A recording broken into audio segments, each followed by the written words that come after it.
She's cheating on us. At my kitchen table sat a rather somber group of people. My three wives, Amber, Kathy, and Heather, and their two husbands, Mark and Jeff. The only one missing was our second wife, Claire. She was also my legal wife. If that sounds complicated, that's because it was. Polyamory wasn't as shady as it used to be, but we were still very careful.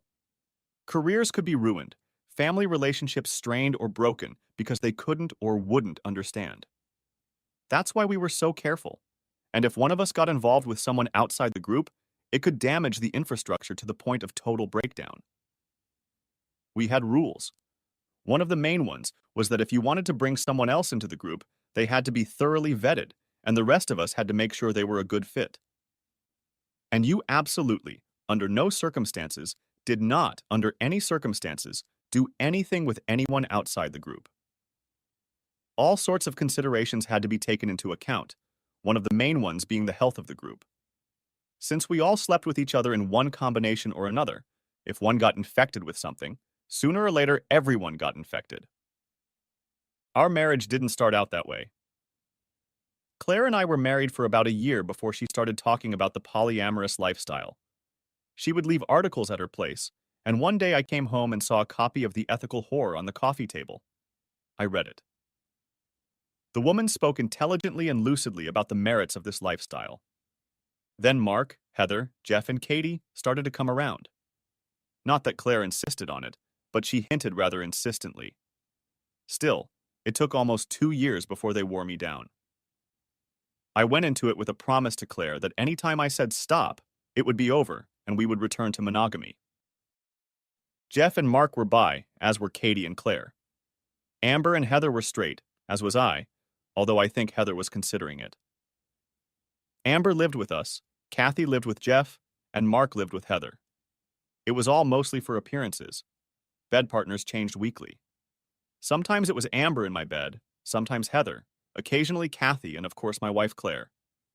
Now I highly doubted she could come back. In some respects, it was a very good thing. If you wanted something done, you knew who to call. Amber and I loved being outdoors, and we made sure to get out and camp at least 3 times a year. She also loved kayaking and fishing. We introduced Mark to fishing, but he decided he liked fly fishing best, while Amber and I caught whatever we could get our hands on. He and Mark even hunted, but that was enough for me as a youngster. I still enjoyed going to the range to shoot skeet and targets, though. Amber wouldn't stop talking about skeet shooting, and most of the others tried it too. Now it was Amber, Mark, Heather, and me. They even bought their own shotguns.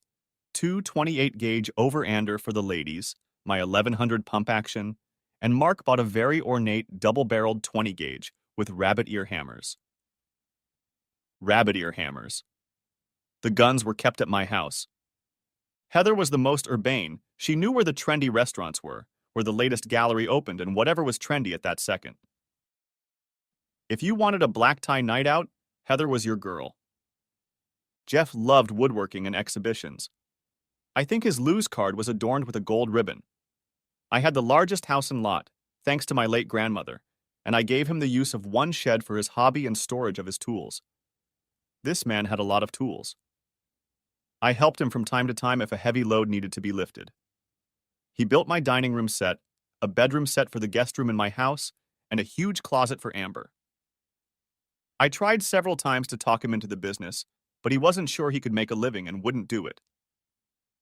My wife was not an adventurous person, unless it was somewhere in the tropics and involved a 5-star resort. Then she was totally fine with it. Last year, we went on vacation as a group to one of those resorts where clothing was not required and had a good time. There were a few unpleasant moments. Claire got a little tipsy and flirted with a stranger so much that he was sure she was going to spend the night in his hotel room. He was a little annoyed when the group swooped in and drove her back to the villa. She was hungover and apologized. I hadn't spoken to her for a while, and the other ladies gave her hell. You almost screwed up last night, girl. It took you 2 years to talk your husband into it, and you almost ruined everything. If you want weird, find it. But if you do, and we find out, you're out. No second chances. And as angry as we are, you better think about your husband. He'll dump you in a minute, and the group will be gone, so we're interested in your behavior. Don't spoil a good thing. She must have seen the writing on the wall and stayed exclusively with me for the rest of the trip. She apologized. I clarified my position, and we put it behind us, I thought. Now it seems like we didn't. The guy wanted to object, but Mark is 6'3". He's a gym junkie, and Jeff has his own hobby muscles. It's unlikely either of them had ever fought anyone in their lives. I, on the other hand, was a wild child who knew that when you fight, the only rule is to win. My height was 170 centimeters, and I wasn't fat. He kind of ignored them, but he recognized something about me and backed off. I carried Claire into the room and threw her on the bed. She passed out a few minutes later. I barely spoke to her for most of the next day, and the girls hounded her for getting drunk and doing something stupid. She never apologized to me, but tried to show me she was remorseful. I don't think she had more than 2 drinks at a time for the rest of the vacation. And now Heather thought she was cheating. How sure are you? She looked at me sadly. Not 100%, but pretty close. She disappeared for a couple of girls' nights out. Then she started skipping work, taking long lunches here, leaving a couple hours early there. I checked and she wasn't with any of us. Did you notice anything? Not really. But then again, she's not here that often or with any of us for long periods of time, so it could have been pretty easy for her. Jeff asked what I wanted to do. Remember the last time she pulled that crap? She didn't go all the way and have fun with it, but that was because we found out about it early enough. I think I'm going to call some friends who do stakeouts. I'll tell you what, if she's having fun with someone on the side, I'll leave her, which means I'll leave the group. You were her friends long before she was with me, and I don't want to ruin that dynamic. Besides, the lifestyle is starting to get me down. Either way, I would have left a long time ago. This shocked them into silence. They had been urging me to try it for a long time, and I personally thought I was a fool for agreeing. I was desperately afraid that I would lose her, and I thought that if we experimented a little, she would get tired of it, and it would be just the 2 of us again. I wanted to start a family, and she wasn't keen on the idea. Maybe it was time to call it a day. Don't do anything rash, Jake. We don't know anything yet.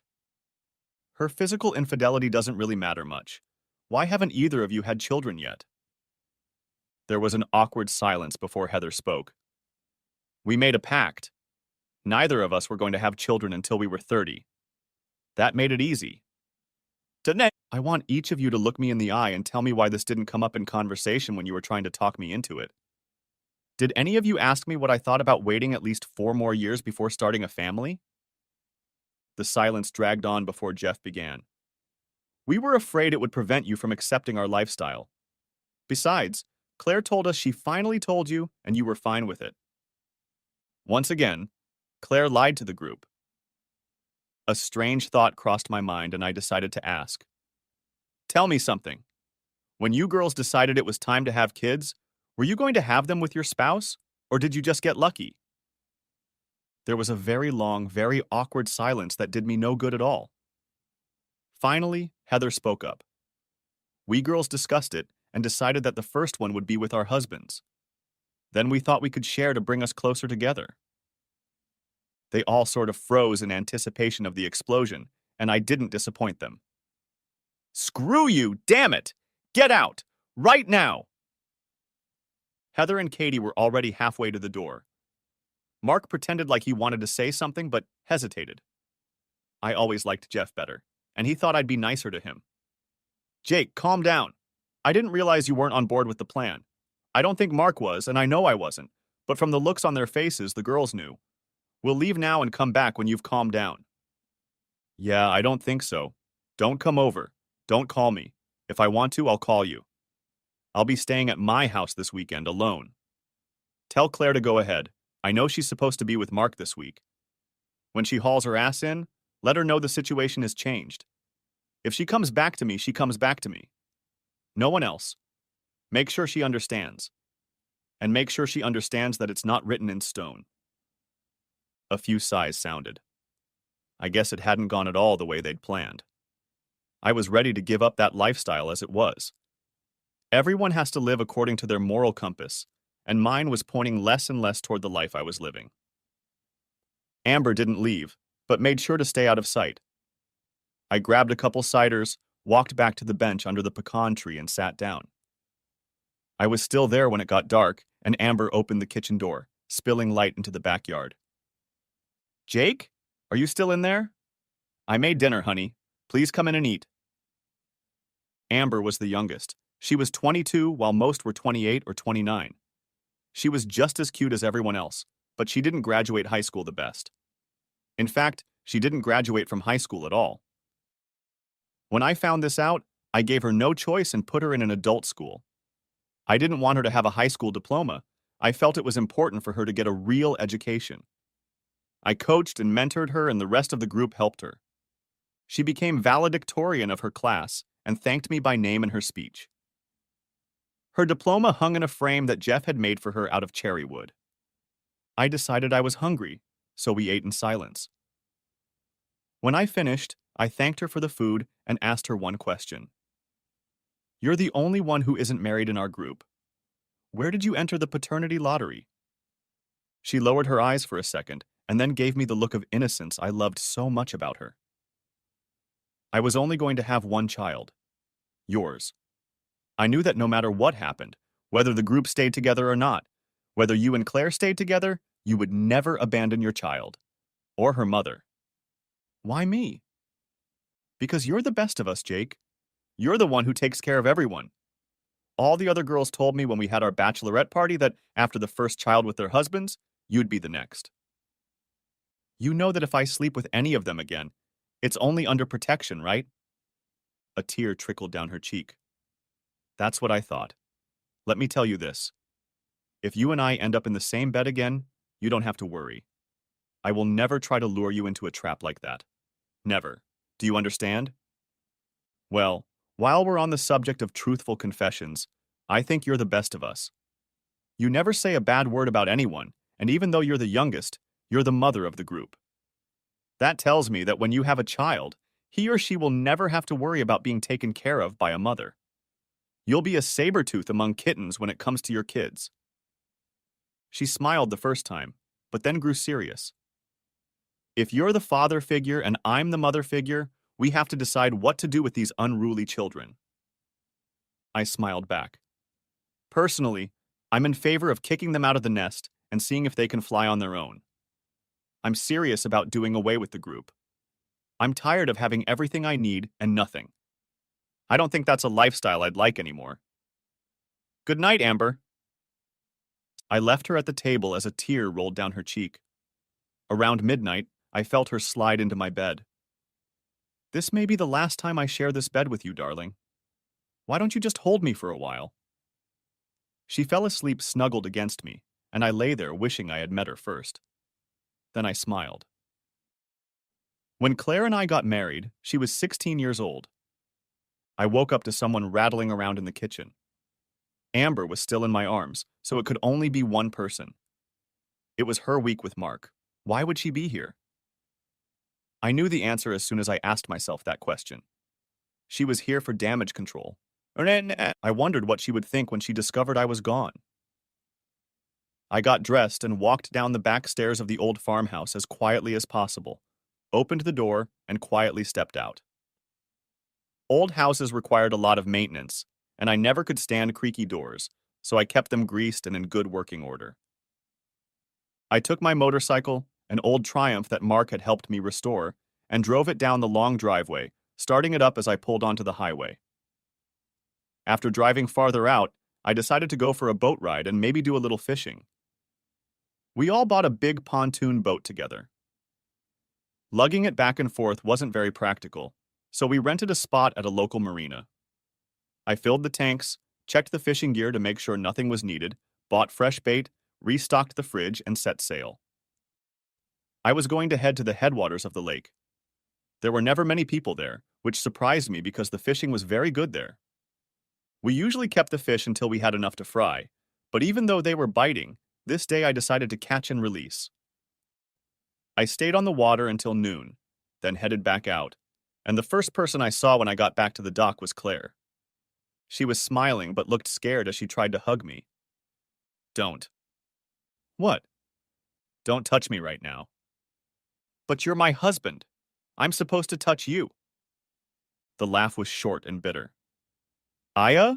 Really? Or am I just another buddy in your string of buddies with privileges? I'm really tired of this lifestyle, and I need to think about it.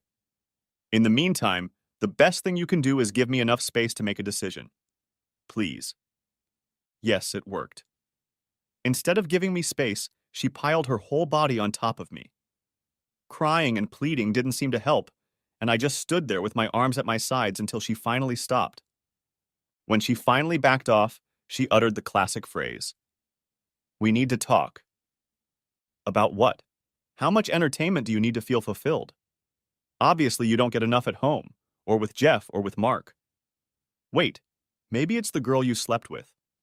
That never occurred to me, but it's entirely possible. She gasped.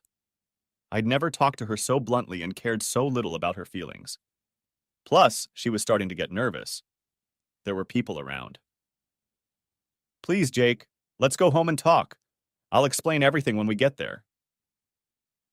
I surprised her by agreeing and got on my bike, but instead of turning right and following her, I turned left and unlocked the bike. When she turned around, I was already out of sight and could have turned onto any road, so she went home to wait. I rode for 2 hours and ended up in front of my great-uncle's house. He was already in his 70s, but he was still quite witty and always gave sound advice. He came to the door, grinned when he saw me, invited me in, grabbed a couple beers and went out onto the back terrace. We talked in generalities for a bit, and then I confessed that I was having marriage problems. I didn't initiate him into our lifestyle, but I told him that I thought she was cheating on me. He thought for a moment. You need to find out.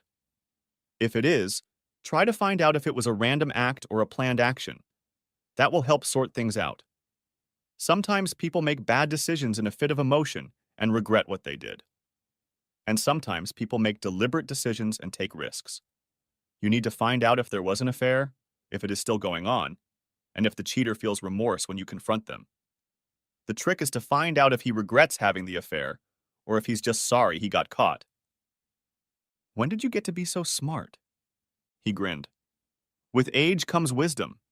That and years of experience. I'm glad you're old enough to realize that. We sat in silence for a few more minutes before he spoke again. You know, before I married your Aunt Clara, I was married to someone else. She was hitting on 2 different men when I caught her and kicked her to the curb. Not because I didn't love her, but because what she did was premeditated. It was all planned.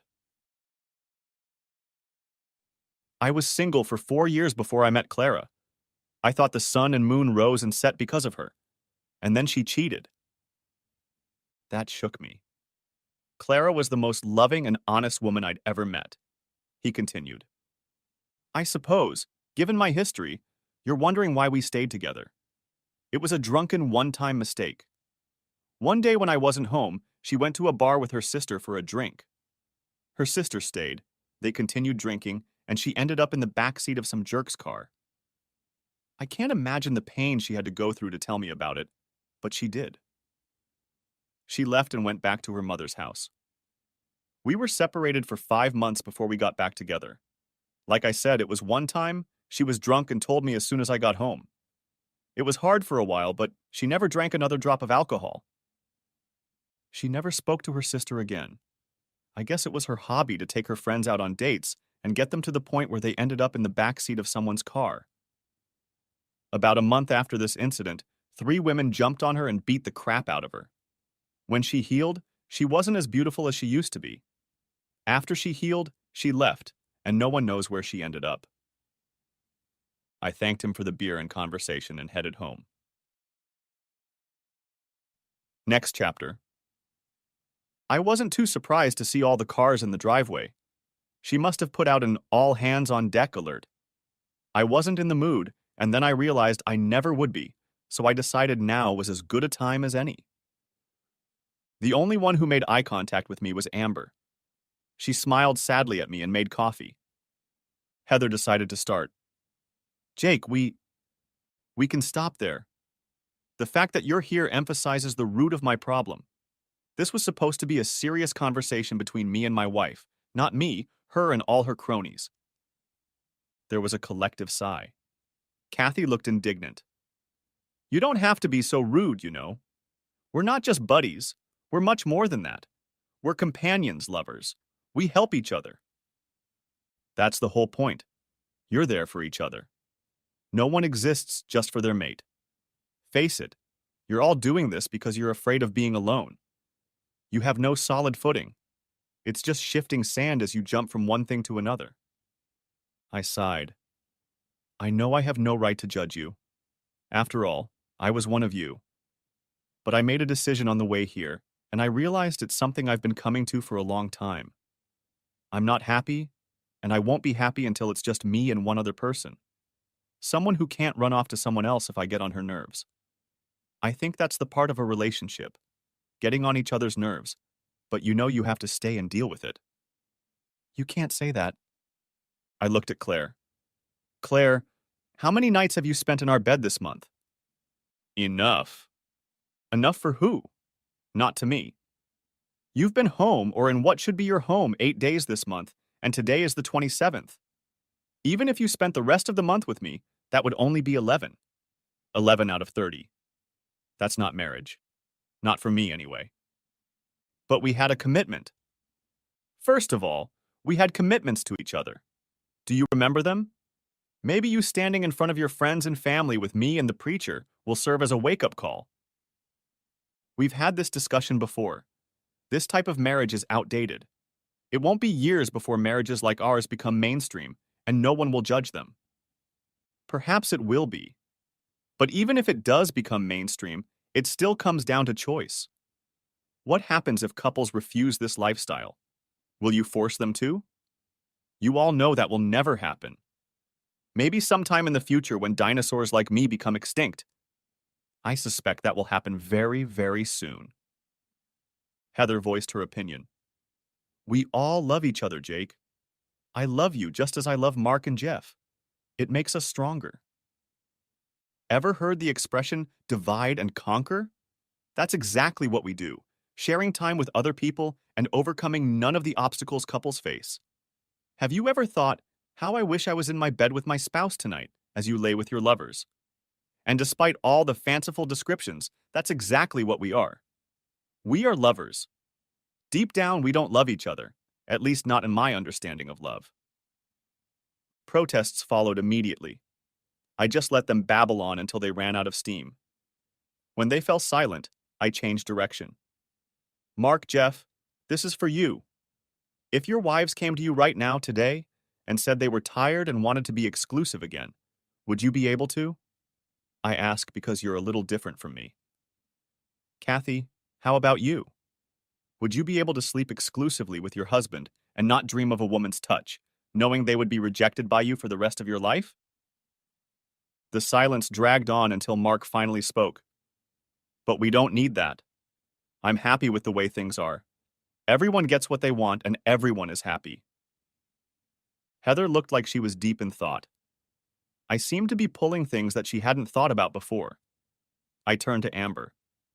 Where are you at in all of this? I'm just a +1. I don't have my own dog in this fight.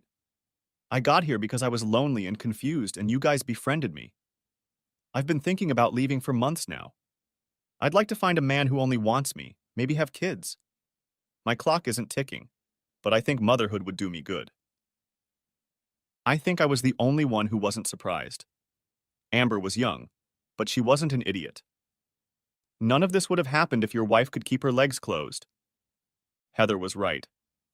I looked at Claire. She looked a little pale. What about it, darling? Have you been recruiting? If you lie and I find out, we'll never be husband and wife again. If you hope to stay with me, you'd better tell the truth. She faltered for a moment. It was nonsense. A silly affair that I thought wouldn't hurt anyone. I'll put an end to that affair. You had 3 men and 1 woman, and you still went on a quest? How many men do you need? It was Mark who spoke, and he looked very angry. You've exposed all of us. What happens if you pick up some nasty stuff and you have to reveal everyone you've slept with to the medical staff? It's a small town, and one of the reasons we're careful when we go out as a group. We can explain away anything anyone sees by the fact that it's just a bunch of old friends having a good time. If we showed up en masse for testing, how long do you think it would take for someone to start taking an interest? You've really messed this up. Needless to say, you need to stay home until we're sure we're not in any danger. Heather was a little pissed off as well. Why did you do it, Claire? We've been invested in each other for years and now it's in jeopardy. If the band breaks up, I'm taking this to your doorstep.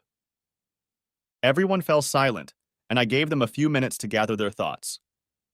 Claire, you were right when you said this was the end of the affair. Not in what you've done now, but in general. This has been one big drawn-out affair. I like all of you, but I'm leaving.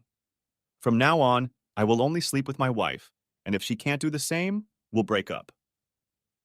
Please don't make this any harder than it has to be, guys. I don't judge your lifestyle, and I still want to be your friend. It's going to be up to you. It's just not for me anymore. There was nothing more to say. Everyone had left, even Amber, and she had made it clear that all she needed was to spend the night alone. Claire just sat there for a minute. Can you do that? She snapped out of her self-contemplative state and looked at me. Do what? Be monogamous. One partner for the rest of your life. No exceptions. I don't want to. Can't we? We can't. When we started this journey, I knew deep down that this is how it would end. But I tried because I truly loved you. But even with as many partners as you have, it wasn't enough. Oh, I'm sure you'll try and maybe you'll last a while longer, but the temptation will be too strong and you'll go back to your old habits. And just so you know, I'm not judging others, but I am judging you. You don't have one right bone in your body. I have a feeling you've been playing around since before we even joined the band. Let's save ourselves the hassle and just declare it's over. She had a hard time understanding what I was saying. For a minute, I thought she was hyperventilating, but she got her breathing under control.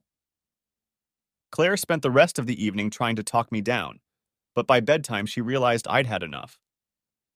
We didn't sleep together that night. She slept in Amber's room.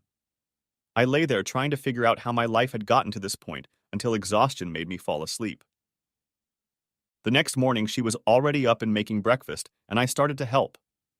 Old habits are hard to give up, and that was comforting to me in a way. We ate in near silence, and she said she had some things to do and left right afterward. I found out later that she went to everyone, looking for support. Apparently, she didn't get it. I wasn't too surprised when I came home the next day and saw that her things were gone. There was a note on the kitchen table. You were right. We are too far apart to be together again. I'm sorry things turned out this way. I thought we had the perfect life. I talked to the band yesterday and they all agreed that if you're leaving, I'm leaving. They're still angry about me leaving the band, and although they didn't say it outright, they don't trust me anymore. I've taken exactly half of the money from our accounts.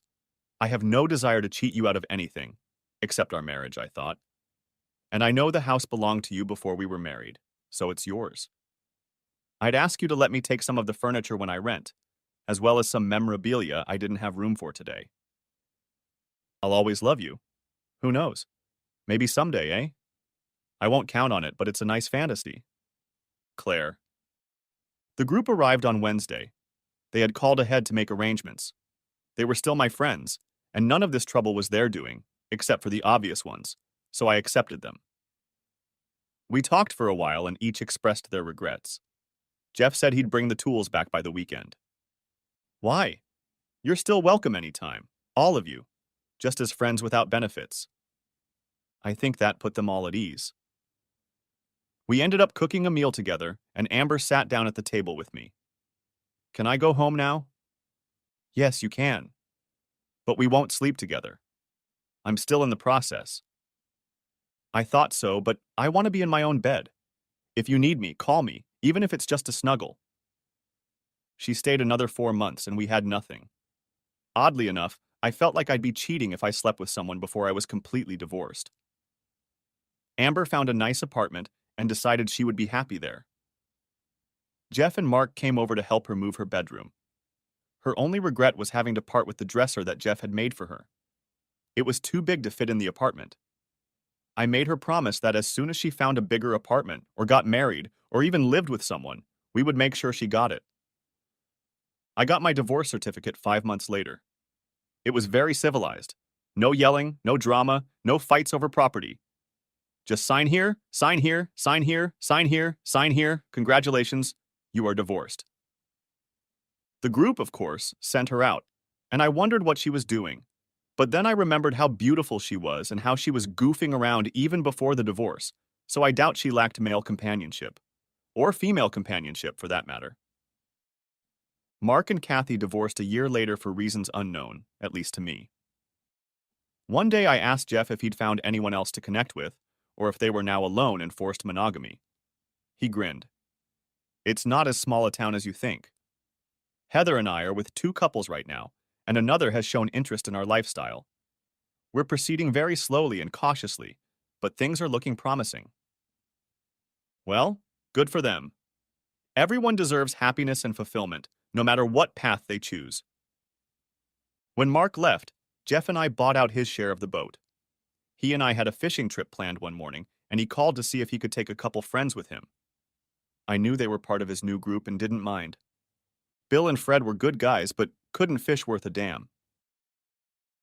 I took Bill and Jeff took Fred, we gave them the Fishing 101 textbook, and by noon they were on their feet. Jeff told them a little about my history, and they took a hint. But I told them I had left that lifestyle behind, and besides, I didn't have a partner. From the way Fred looked at me, I sensed he was willing to make an exception. They became fishing buddies and then came to the farm, if you could call the 15 acres that remained of the original property a farm. I was inclined to think it was a very large lawn with a few trees. My cousins owned about 60 acres or so behind the farm and lived out of state, so I pretty much owned the place. I owned the barn but not the pastures behind it, but I could use them if I wanted to.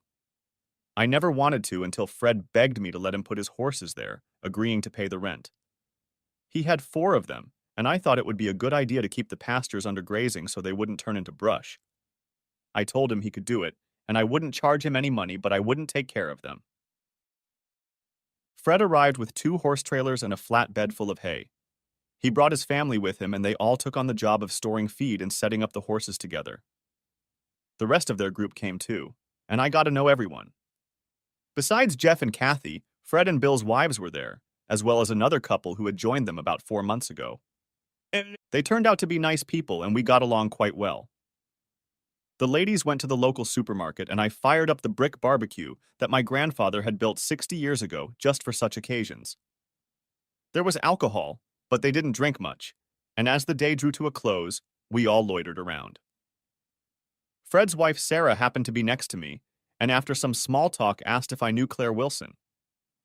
I was married to a woman named Claire, but it only lasted 6 years. As far as I know, she moved away. Did you know why? Not really. I didn't even know she'd moved until someone told me about it. If it's the same person, and I think it is, would you want to know why she moved? Not if it would drive me into depression. I hope she's doing well, even though we've gone our separate ways.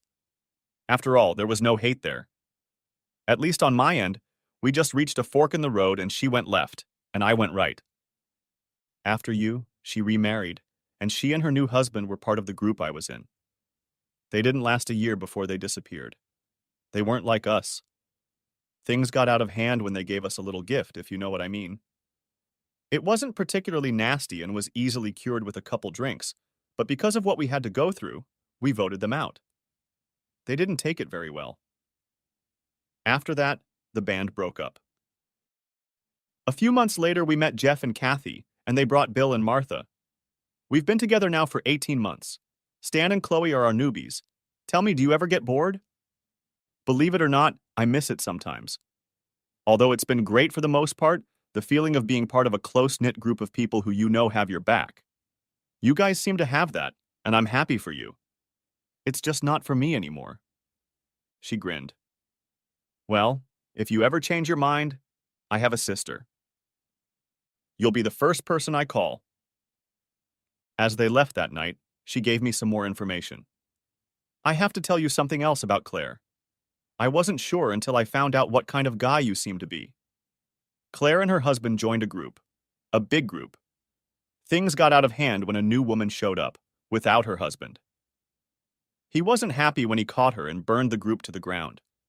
He had pictures and recordings that he put on the internet. There were some pretty powerful people in the band, and when they were exposed, it cost the couple their careers.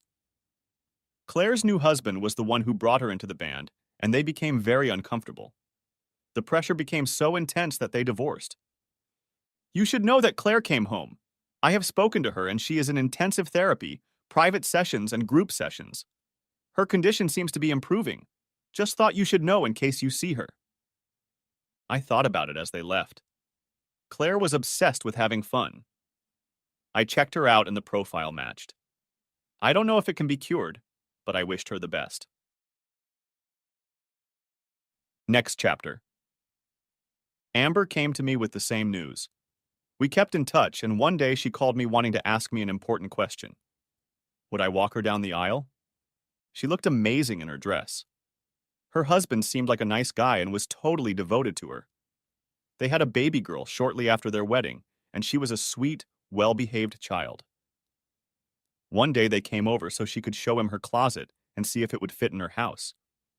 We measured it, and from the way he talked, I doubted it would fit. The little one saw the horses and had a fit, so I carried her downstairs, and when they piled up against the fence, she clung to me very tightly. I think when she realized they weren't going to eat her, she relaxed and rubbed her nose against theirs and giggled. I took her out to the pasture and put her on the back of Molly, an old mare with the gentlest disposition I've ever seen in an animal. I made her walk a few steps while she giggled. When we got outside, Amber did her best to frown. Now, all I'm going to hear is that she wants a horse. Well, I have plenty of pasture.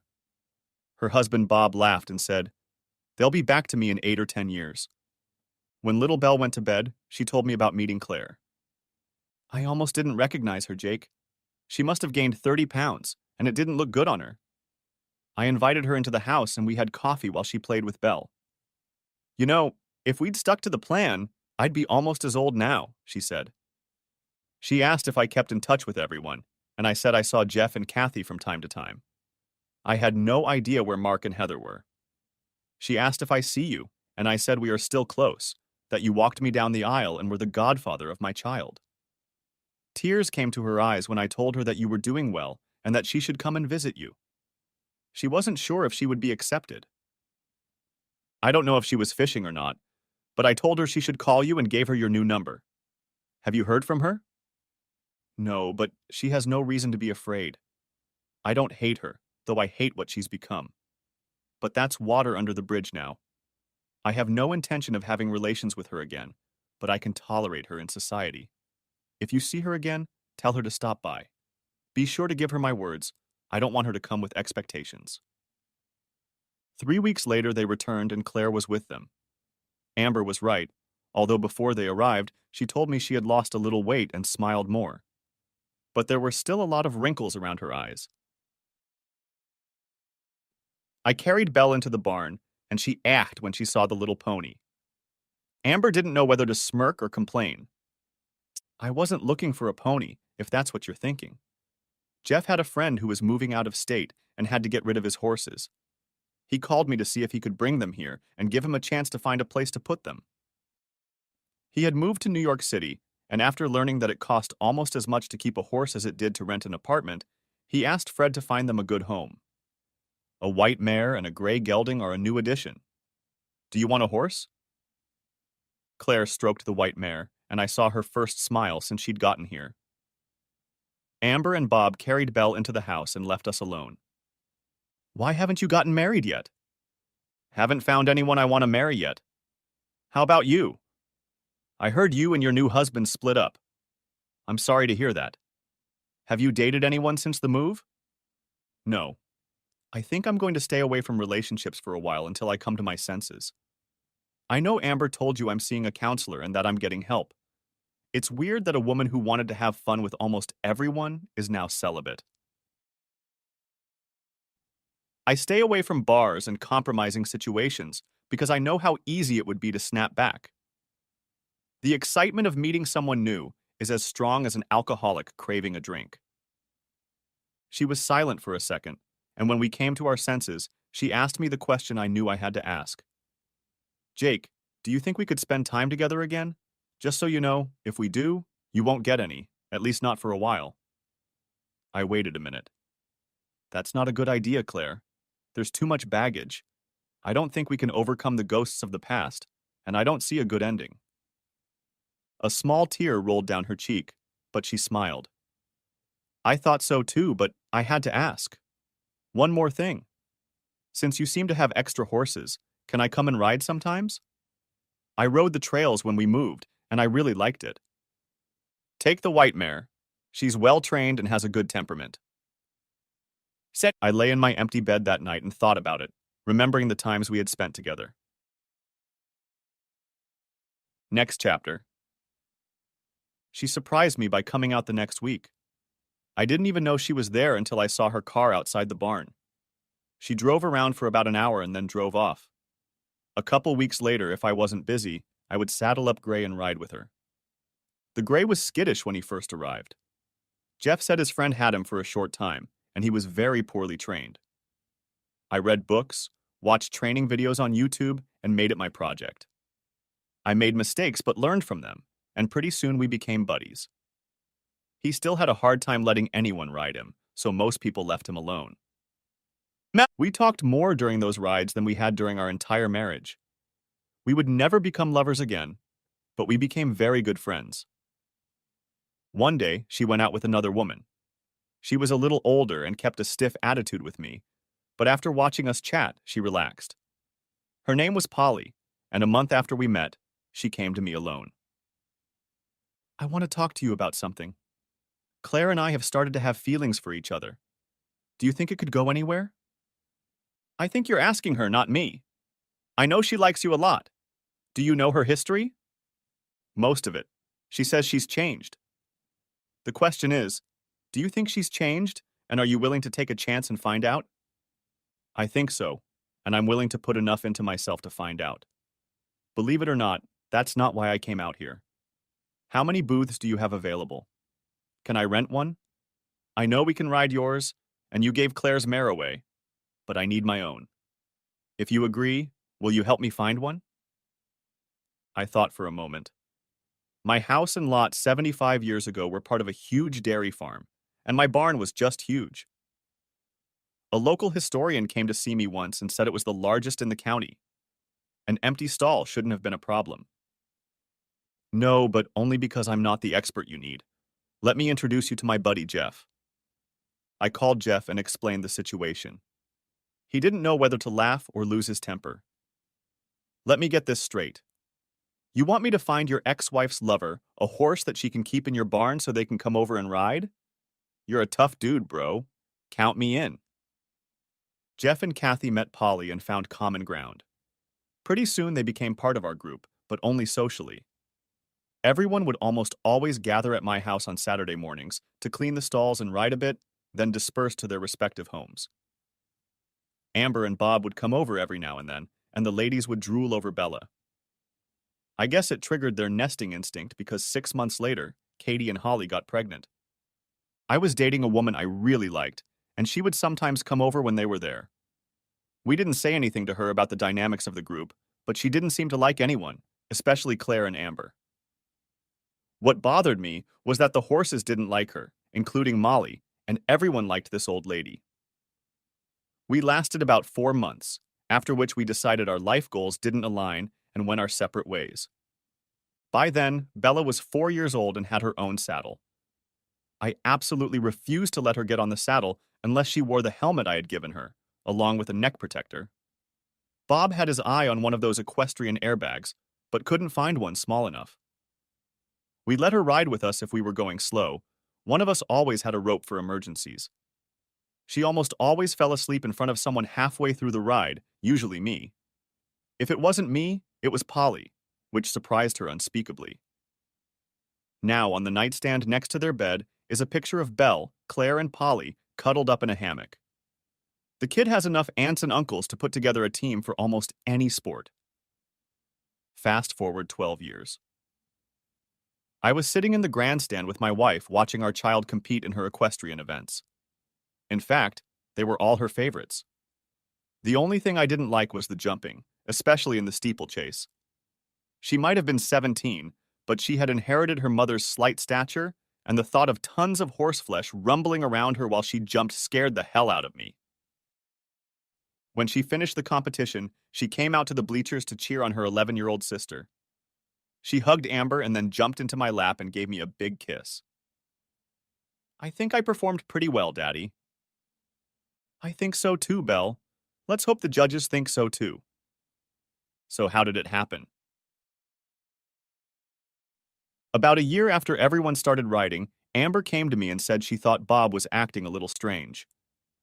There was no way she could figure out what was wrong.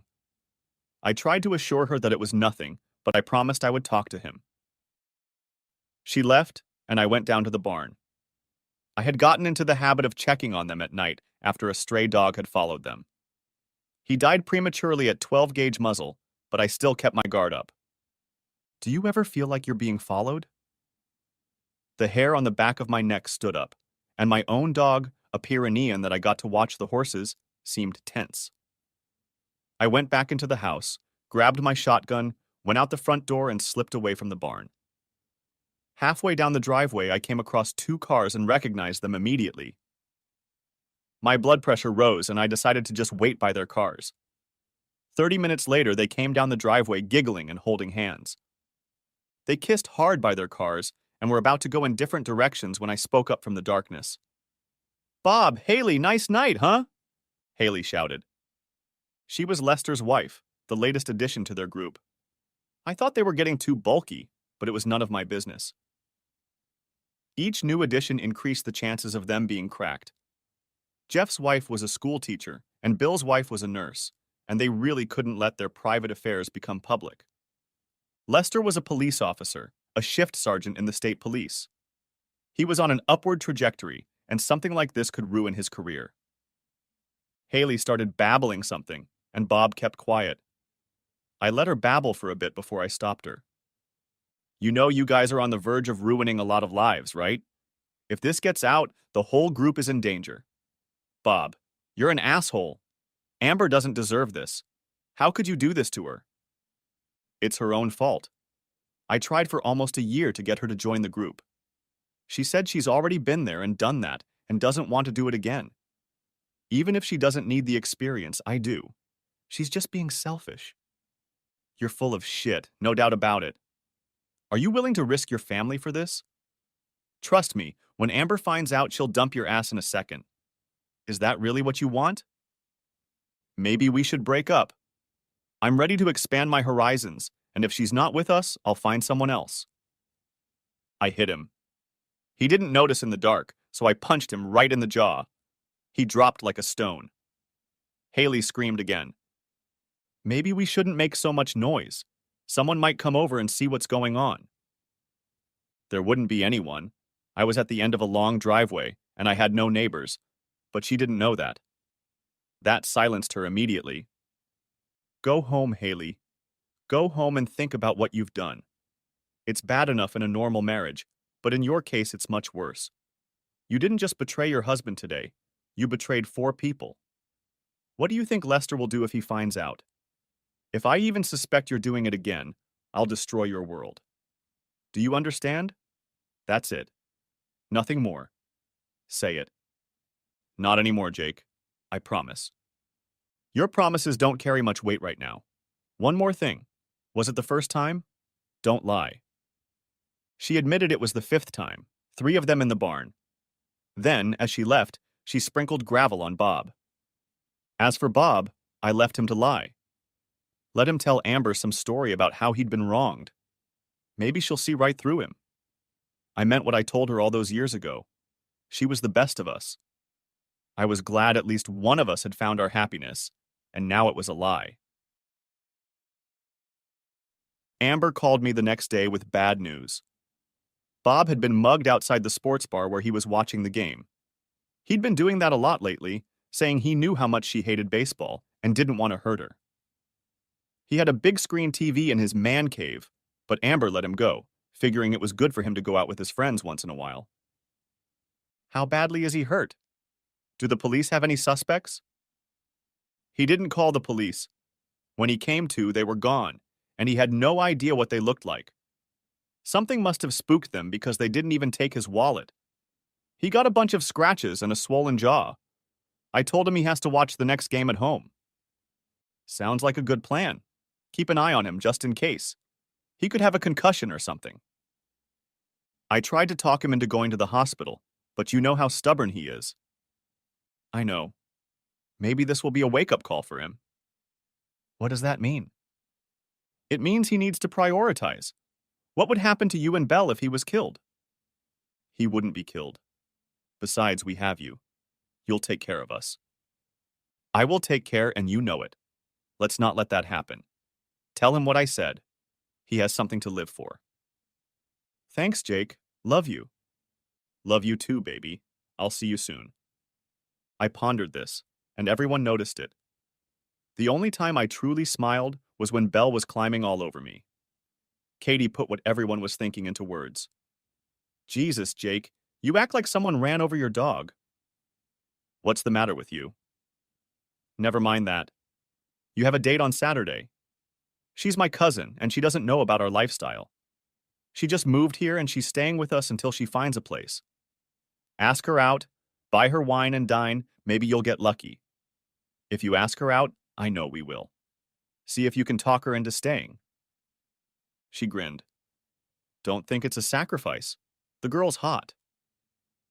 I had nothing else to do, so I asked her out and surprisingly had a good time. She stayed the night and we went out a few more times until we realized the spark just wasn't there. Amber took great offense to me.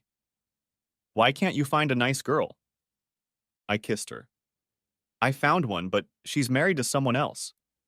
She grinned and poked me with her finger. That ship has sailed. You had your chance. It took me a long time to get over you. We'll keep looking, won't we, Bob? He didn't look me in the eye as he answered. You got it, baby. The sooner we get him married, the sooner I can stop worrying about the two of you. She giggled, but if looks could kill, she'd be a widow in no time. It was bound to happen. Nature, karma, stupidity, they all probably played a part. They slipped into the barn again because they knew I had a date and spent 2 hours together. They got dressed, made themselves as presentable as possible, and left. She slipped out first and he waited 10 minutes and, grinning, got in the car. As he pulled onto the road, he began to ponder if he could seduce his secretary. The signals were coming in, and he was more than happy to take them. Bob was figuring out how hard it would be to talk his secretary into having some fun, and he already knew that Haley was up for it. The police lights came on behind him, and he pulled off the road like a good citizen, wondering what had caused them to pull him over. Maybe his taillight had burned out? He thought it was odd that they ordered him to stick his hands out of the car, but he did. The policeman came over and pointed the flashlight in Bob's face. Could you shine the light in my eyes? I can't see. Certainly, sir. His eyes, still blinded by the flashlight beam, didn't see the stun gun. The tension hit him hard, and he lost control of his bladder. Humiliation was the least of his worries because he was dragged out of the car and began to be manhandled with an aspid, a curved piece of very flexible metal covered in leather. Bob could hear his bones crunching as the man worked him over professionally, knowing where to strike to cause maximum pain. Finally, his hair was pulled, and he nearly passed out from the shock, oblivious to the pain. Sergeant Lester lowered his face to Bob's face and in a very controlled voice told him how bad his choices had been lately. The man laughed as he let go of Bob's head and it bounced off the sidewalk. Then a gun flashed in his hand and landed right on his balls, severing one of them. He immediately lost consciousness. He didn't know how long he lay there. The road was sparsely traveled, especially at night, but finally someone showed up. A local sheriff's deputy took one look at him and called an ambulance. The ambulance driver was shocked by what he saw. He had been to Afghanistan and had seen firsthand the interrogation of prisoners there, so he knew this man had been worked over by a professional. His left arm was broken, and 2 fingers on his right hand were shattered. His right elbow was shattered. His left leg was broken as well as his right ankle. Whoever had done this knew how to deliver pain. Strangely, whoever had done it hadn't touched his face, though one eye was swollen shut and the imprint of the glove was still on his face. When they saw the blood between his legs and cut his pants open, he nearly lost his dinner. This guy wouldn't be frolicking for a long time, if ever. He was taken to the hospital where they worked on him for 3 hours. He lost 1 testicle and a finger, but everything else was patched up. They also discovered an injury they hadn't noticed in the field because of his hair. Someone kicked him in the head. Hard. They put him in a coma until the brain swelling goes down, but they're not sure if the damage is permanent. They ID'd him from his wallet. Damn, the cop thought, going through the wallet and looking at the pictures of a pretty young woman and a little girl. He hoped the guy had good insurance. As dawn broke, the cops surveyed the scene, but there wasn't much to see. The only tire tracks on the side of the road belonged to the victim's car. With no evidence, the case was quickly hushed up, and when the man regained consciousness 40 days later, he said he didn't remember anything. The detective in charge of the investigation could have easily realized he was lying, but refused to change the story. This smelled like something personal to the detective. Maybe he was entertaining the wrong wife and she had a husband who took it seriously. Maybe he was dabbling in things he shouldn't be doing. That morning, Amber called me in a panic, crying uncontrollably and mumbling incoherently. I immediately left work and drove to the hospital. When I saw the condition Bob was in, I felt almost sick to my stomach. As time passed, it became clear that no one knew why he had been attacked, and when he finally woke up, he said he didn't remember anything. He had good insurance, and Amber made sure to pay it off every week to keep it active. Her finances were strained to the breaking point, so I evicted them from the apartment they were living in and took her and Belle home. I noticed that everyone in our social circle, except Haley, came around offering to help. One day I asked Jeff where she was, and he looked at me like he was weighing what he wanted to tell me. They're not here anymore. Lester got a promotion, and they went to the other side of the state. That told me everything I wanted to know. It took him almost a year to recover enough to work again. When they got back on their feet and found an apartment, Belle didn't want to leave. It took all of us to reassure her. I went back to my life, still not attached to her. The group quieted down for a while, but gradually regained their good spirits. One day I asked Kathy if they were going to audition someone else for the band, and she seemed wary. We're going to keep the band where it is. It'll be safer that way. The only bright spot in that dismal time was Claire and Polly's wedding. I walked them down the aisle and wondered if it would work out. I hoped so. They did seem happy. They had a plan. In 3 years, they were going to find a baby to adopt. They seemed to be looking forward to it and were constantly borrowing Belle to practice parenting. Amber came back to me 3 months later. Apparently, Haley was back in town and laid it all out for her the first time she saw Amber. Amber slapped her hard enough to knock her down and went to deal with Bob at work. That day quickly turned into a very lousy day because she stormed into his office and caught Bob and his secretary. Everyone on the floor heard yelling and screaming, and several people went to deal with it. One of them was the vice president, and Bob's day got a lot worse. Amber grabbed Belle and ran to me. I got them back to their old rooms. Bob's day was getting worse and worse. The VP was about to fire them both until the secretary reported predatory behavior that made her practically bulletproof, so Bob left and she stayed. He tried to apologize to Amber, but she wasn't in the mood for forgiveness. He finally snapped and said that if she would just go back to the way she was when we were together, there would be no problem. He gave her an ultimatum. Find a group to join or he would leave her. She laughed so hard she almost cried. How can you leave me? I've already left you in the dust, figuratively speaking.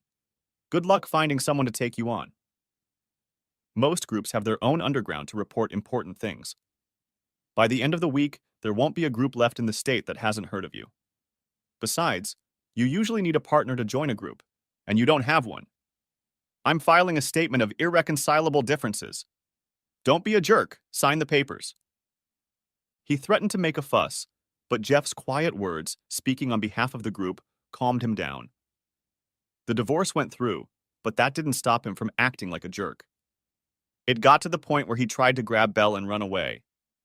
I happened to catch him first. Let her go, kid. Stick to your visitation. If you run away with her, it'll violate the custody order, and when they catch you, they'll send you to jail. I still have Lester's sergeant's number. I bet if I called him and told him where you'd be doing your time, he could arrange for you to get a decent reception and a pleasant stay. The wind had gone out of his sails, and he just sat there crying while Belle ran into my arms. She loved him, but the beatings and the direction his life had taken had changed him, and she could feel it. He left town without leaving an address. I tracked him down before the wedding, offering to release him from child support if he gave up his parental rights. He tried to detain me, and I grinned. If you can't pay the arrears, chances are you'll spend some time in jail and the payments will only go up. I can probably get a judge to revoke your license if you get locked up for any length of time. Agree. He agreed. I tried to hate him for what he had done to his family, but all I felt was sadness for all of them. So what brought us to the altar? It started with Belle. She was having nightmares, running into my room and climbing into bed. I'd just cuddle her and fall asleep. The first time Amber saw us, she smiled, and by about the fourth, she decided she deserved to be touched too. They ended up in my bed about 4 nights out of 7. Nothing happened between us. She was still mourning her marriage, and I didn't have those feelings at the time. It took about 5 months before they calmed down enough to sleep in their cribs all night. I was self-employed and could set my own schedule, whereas Amber's was very rigid. I often had to make sure Belle got to school on time, make her breakfast, and pick her up in the afternoon. If something happened and I couldn't, one of our friends would do it, most often Claire or Polly, but usually both. It didn't work very well because they held her hostage until almost bedtime. Eventually, we had to make rules and stick to them. And I didn't realize I had been promoted until she went outside with her little friend to pick him up. It was warm and I rolled down the windows to listen. I heard the girls talking. Which one is your daddy? She pointed to my SUV. That one over there? I made a big show of getting out of the car, helped her into the seat, gave her a hug, and kissed her cheek. She giggled but hugged me back. I told Amber about what she had said, later that evening when she had already gone to bed. She only smiled and patted my arm. Next chapter. Belle could be pretty serious, and one day she came to me while I was in the barn. I knew Amber was watching her from the house. I lived in a quiet neighborhood, but I'd read enough horror stories to keep her on my radar. She climbed up on the stall wall and watched me check the wound the white mare had made somewhere. I've put an antibiotic on it, and if it doesn't improve by tomorrow, I'll have the vet come to me. Is she okay? I think so, baby. I just did the same thing to her that I did to you when you got scratched. Put some medicine on it and put a Band-Aid on it. I didn't know it, but Amber had gone down to the barn and we couldn't see her, but she could hear everything we said. Do you really like Mom? I really like your mommy. Very much. Can I ask you something? She looked as serious as possible for a 7-year-old. Go ahead, baby. I want to call you Daddy. My friends say you already are. If that's true, why can't I call you Daddy? Well, it sure was dusty in here. That's probably why my eyes started to water. You can call me Daddy if you want, sweetie. I'd love to be your daddy. But being a daddy is so much more than just being called that. It means I have to love and protect you until you grow up. I can handle that, but it requires that you love me back. Her face lit up with one of those beaming smiles I loved so much. Silly Daddy, I already love you. Does that mean you have to love Mommy too? Absolutely. Moms and dads who have sweet girls should love each other. It's the law. But I won't love her because I have to. I'll love her because I want to, for the rest of our lives. At that moment, we heard a sob and looked around. Amber was on her knees, tears streaming down her cheeks. Belle rushed to her, scared to death. "Mommy, are you okay?" When her voice came back to her, she said that she wasn't just fine, she was very happy. "Why are you crying since you're happy?" "It's grown-up girls, honey. You'll understand someday. Don't you want to spend the night with Aunt Claire and Aunt Polly?" "Yep. Why?" "So Mommy can do big girl stuff with Daddy, okay?" "Okay." On the way back, after we dropped Belle off, she went ring shopping. We went to 5 different stores, from large chains to a few small independents, before she found what she needed. Fate must have been with us because the ring was the right size and she wore it right out of the store. I asked her to marry me in the barn, not the most romantic place, but I got down on the floor next to her and asked anyway, with Belle as our only witness. Belle told Polly and Claire what had happened, and they smoked the phone lines. By 7, the party was in full swing. Jeff was working the grill with me and grinned. "What?" "Nothing. I'm happy for you. I've got some good news too. Katie's pregnant, 3 months pregnant." "That's good. Learn all you can, and in a couple years you'll be able to guide me."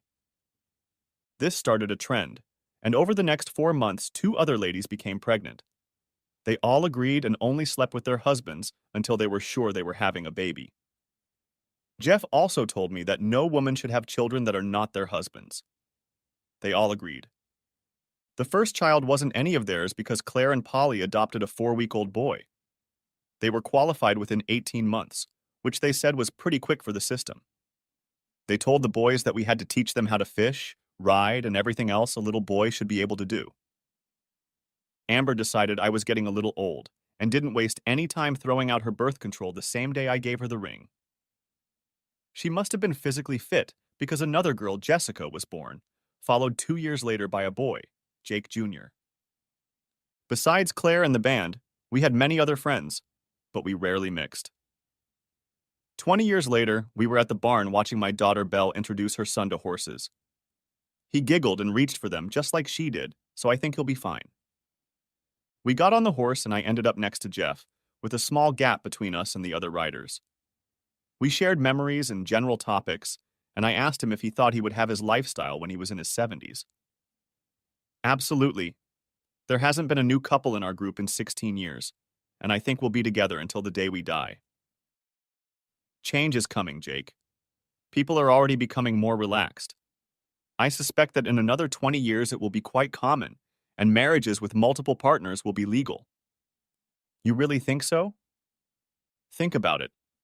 I was thinking about it as we drove, and I was reminiscing. If Claire hadn't cheated on me outside the group, would I have stayed in it? No, I would have left eventually.